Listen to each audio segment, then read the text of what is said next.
Question number 5. As soon as I see percentages, I'm going to use the formula the new amount equals the original amount times by the multiplier.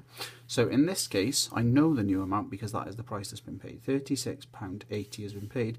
I'm looking for how much the original price of the ticket was, and the multiplier in this case is 20% off, so that will be 80% of full price, which is 0.8 as a decimal.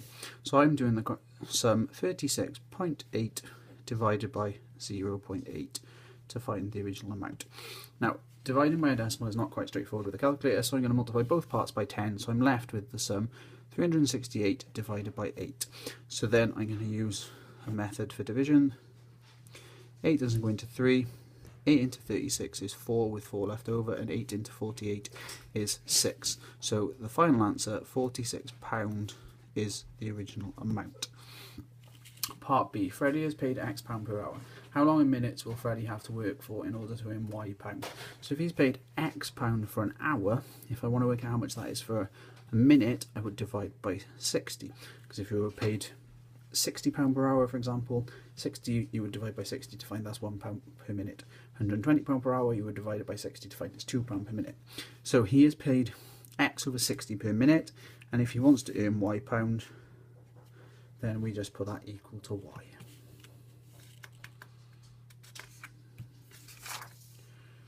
Use the graph paper to find the coordinates of the point of intersection of the curve y equals x squared and the line x plus y equals 8. So for y equals x squared, quick table of values, x and y. When x is 0, y is 0. When x is 1, y is 1. When x is 2, y is 4. When x is 3, y is 9. And when x is 4, y is 16. Remember, with anything with a square, you need to use every possible value in your table. For the other one, x plus y equals 8. Don't need as many points for this because this is going to be a straight line as there is no power on the x. So when x is 0, 0 plus 8 must equal 8. When x is 2, for example, 2 plus 6 must make 8. And when x is 4, 4 plus 4 would make 8. And now I'm going to plot these two lines separately. So the first one, when x is 0, y is 0. When x is 1, y is 1. If we've got 10 squares with 4, each square is with 0.4, so it's going to be 0.4, 0.8. 1 would be about there. 2 is going to be at 9, which would be, 2 is not going to be at 9. 2 is going to be at 4. 3 is going to be at 9. And 4 is going to be at 16. I'm going to join these up with a curve because it is an x squared graph. Make sure you use pencil for this in the exam, so if you go wrong you can rub it out. And then I'm going to draw this line as well. So when x is 0, y was 8. When x was 2, y was 6. 2 and 6. When x was 4, y was 4. 4 and 4. And I'm going to join this up as a straight line. Now the coordinates of the intersection is this point here where the two lines meet, and I need to find the x value and the y value that goes with it. Now there will be margin for error in this question, and they will use your graph to determine whether you are correct. That means you therefore have to draw these lines to ensure you've shown how you worked it out. So 2.1, 2.2, 2.3, 2.4, so I find that it's x equals 2.4 and y equals 4.4, 4.8, 5.2, 5.6.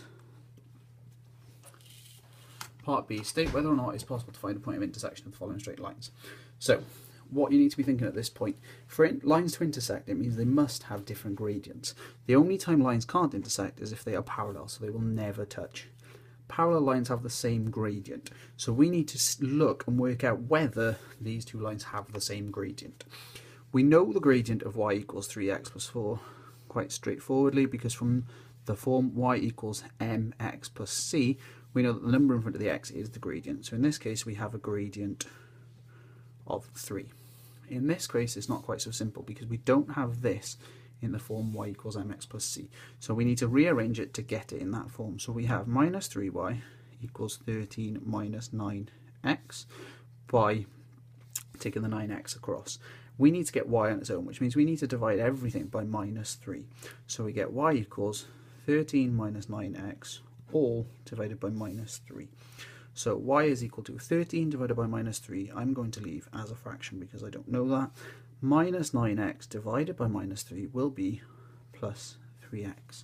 Now if I was just to rewrite this quickly with the x in front, I find now that it is in the form y equals mx plus c, and I find that the gradient is also 3, and because they have the same gradient, they cannot possibly touch. Question 7, probability trees. So in any given week, the probability that she works outdoors is 0.7, therefore the probability she doesn't is 0.3. The probability that she works during the weekend is 0.2, so the probability that she doesn't is 0.8. Working outdoors and working weekends are independent. That means that whether or not she's worked outdoors, the weekend probability is still 0.2 and not for 0.8. Calculate the probability that next weekend Sasha will work outdoors. So work outdoors, and the fact that we're talking about next weekend means she must be working, so we are following the branch that is 0.7 times 0.2, which is 0.14. Question 8. Draw a frequency diagram. Frequency diagram is a bar chart. So between 0 and 5 we go to 6. If it's 20 for the whole lot, that means it's 2 per square if 10 squares are worth 20. So 5 and 10 goes up to 20.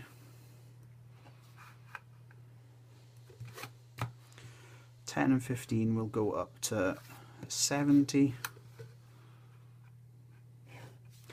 Just be careful with these that none of the bars are different widths. Make sure you are checking your question. 15 to 20 is 85, so that's going to keep going up again.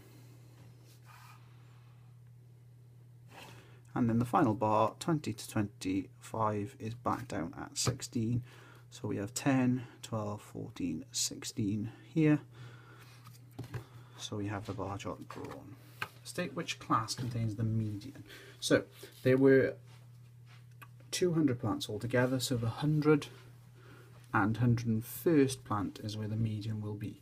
So the first 60 are here, take these 20 into account, we get to 26. These 70 were up to 96 here, so we can see the 100 and 101st will be in that group there. So it's 15 to 20 is where the median will be. Part B. Cumulative frequency diagram has been shown. Now they want the original frequency table, so they don't want these readings here because these readings are the cumulative readings. So what we need to see is between 0 and 5 there was 0. Between 5 and 10 there was 7. So that's this point here, 7. Between 10 and 15 what we need to know. Well, we know less than 15 there were 30 altogether, but we've already used these 7, so that means there must have only been 23 in that group there. Between 15 and 20, well, we know it goes up to 55 in total here, so between 30 and 55, so there were 25 in that group, and then between 20 and 25, we're already at 55, and up to 60, it's just those 5 there.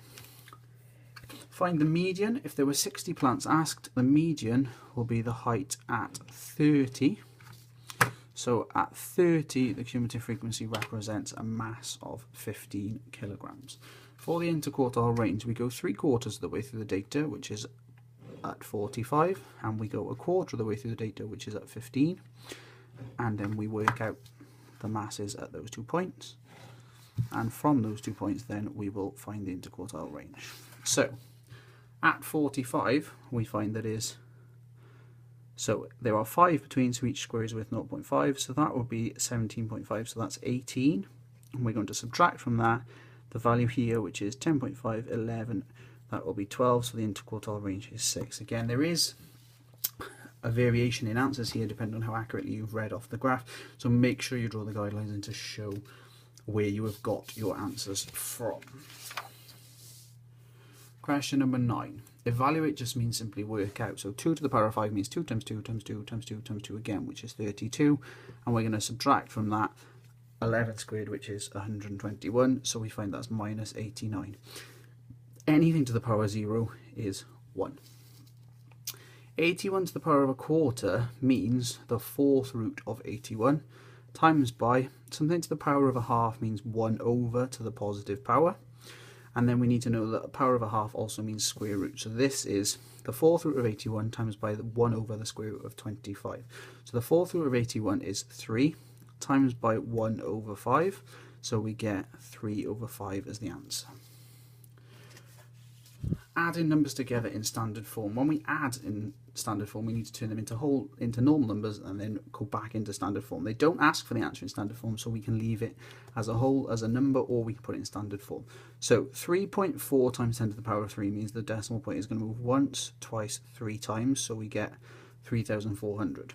1.2 times 10 to the power of 2 means the decimal point is going to move twice, once, twice. So we get 3,400 plus 120, which is 3,520. Estimate the value.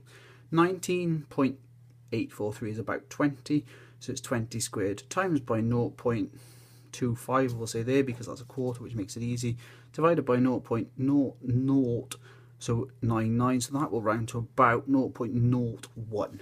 So 20 squared is 400. So this is 400 times 0.25 divided by 0.01. So 400 times a quarter is 100 divided by 0.01. Now, if we're dividing by a decimal, we need to times by 10 times by 100 to get rid of that decimal. So we need to times this by 100, so we find the answer is 10,000.